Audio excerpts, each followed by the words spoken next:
On this channel, we've talked a lot about thawing turkeys and how important it is. It's not okay to cook a partially thawed turkey because the outside of the turkey will get overcooked while the inside barely gets done. But cooking a completely frozen turkey is another matter altogether. And this is great. If you forgot to take your turkey out to thaw, you need to know how to do this. If extra guests show up, if somebody brings the turkey and they said they were going to thaw it and they didn't, no worries. We're going to talk about how you can take care of that. Cooking a frozen turkey is not hard, and you're going to end up with a pretty dang good bird. Honestly, the bird that you're going to get out of this is better than the turkeys that most people cook who don't watch this channel. Most of the time anyways. So let's jump right into it.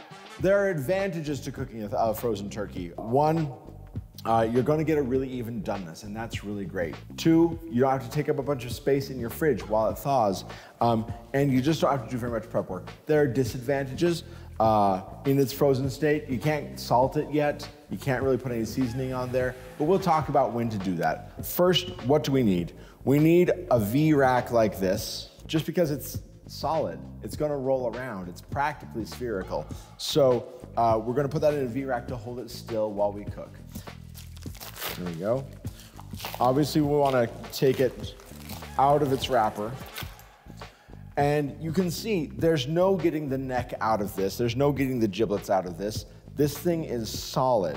So first what we're gonna do is we're going to cook this at a relatively moderate temperature, 325 degrees, for about 2 or 2.5 hours. We can't even put a probe in it, right? Like this is solid. There's no getting a temperature probe in there. So we're gonna use our chef alarm, set that for 2 hours, and we're gonna cook it for 2 hours before we continue. Now this is a 12.5 pound bird about. We're looking at about a 4.5 hour, 5 hour cook on this, which is much longer than this bird this size would usually take if it was properly thawed. But we can still get dinner on the table. It's not gonna be a problem. So I've got the oven preheated to 325. Let's get this bird in and get it cooking.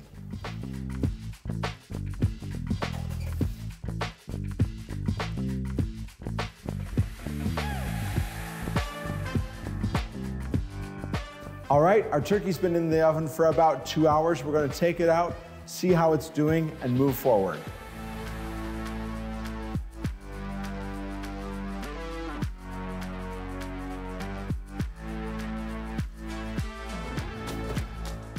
Now, you can see it looks better, right? There's no frost everywhere. It's starting to brown up a little bit.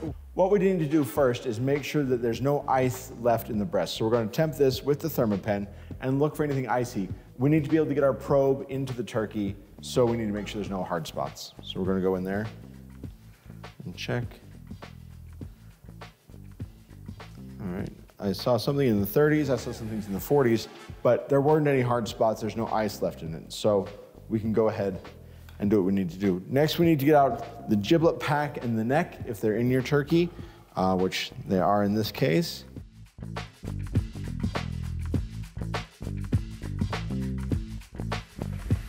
Now that our bird is empty, we're gonna stuff the cavity with some aromatic herbs. I got some parsley, some sage, some rosemary here. We're just gonna stick those in there. We're not stuffing the turkey. There's still plenty of room for airflow here. And we're not eating anything that's in that cavity, so we're not worrying about the stuffing. And we'll put a little bit just of carrot, celery, and onion in there too. And all this carrot, celery, and onion, we're just gonna kind of scatter around to roast in the oven and to just kind of give off that aromatic goodness into the turkey. Like so. And then we're gonna rub it with some oil. This will just help the skin to brown up really nicely. And it's gonna give us something for our salt and pepper to adhere to a little bit better. The skin got a little dry while it was cooking there, so we need something for it to cling to. And we're just gonna be kind of generous with our salt and pepper here, actually. Let's pull the wings aside, get some salt in there. If you can pull the legs apart just a little bit, get some salt in those cavities there, and some pepper. All right, there we go. Our turkey is ready to go back in the oven. Now we're not gonna change the oven temperature. We're gonna continue on at 325 degrees, but we're gonna probe the turkey now. This is an optional straight probe that you can get for your chef alarm. You can also use the probe that comes with it. That's just fine. We're gonna measure about where we think the deepest part of the breast is right here compared to where the thickest part is down here. So like that. We're gonna stick that in like so. And I can see I've got a reading down at about 45, 44. Temperature still dropping. So we're down in the 40s there. That's probably a good indication that we've hit the thermal center. We're gonna put this bird back in the oven. It's set for 157 degrees. That's our pull temp. When we hit that, we're gonna take it out. It's gonna rest after that. And 157 is actually a safe temperature as long as it maintains that temperature for about a minute, which it's absolutely going to. So we're gonna get this back in the oven. Next time we look at it, it's gonna be golden, it's gonna be lovely, and it's gonna be ready to eat. Let's put it in.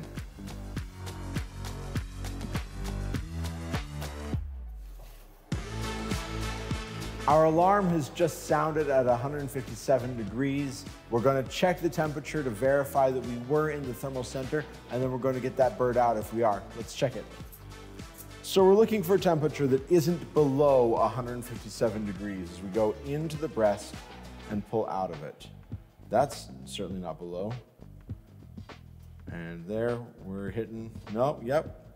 We haven't found anything cooler. We're good to go.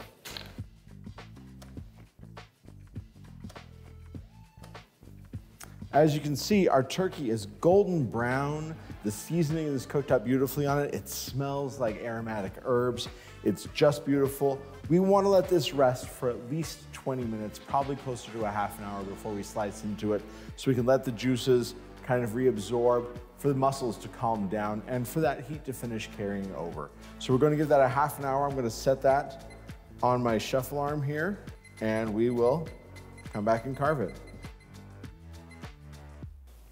Well, the time has finally come. We've thawed the turkey in the oven at 325 degrees. We've taken the neck and giblets out. We've seasoned it. We've roasted it further at 325. We've let it rest for a half hour of really good smelling waiting. By the way, this thing smells fantastic. It's time to cut into it.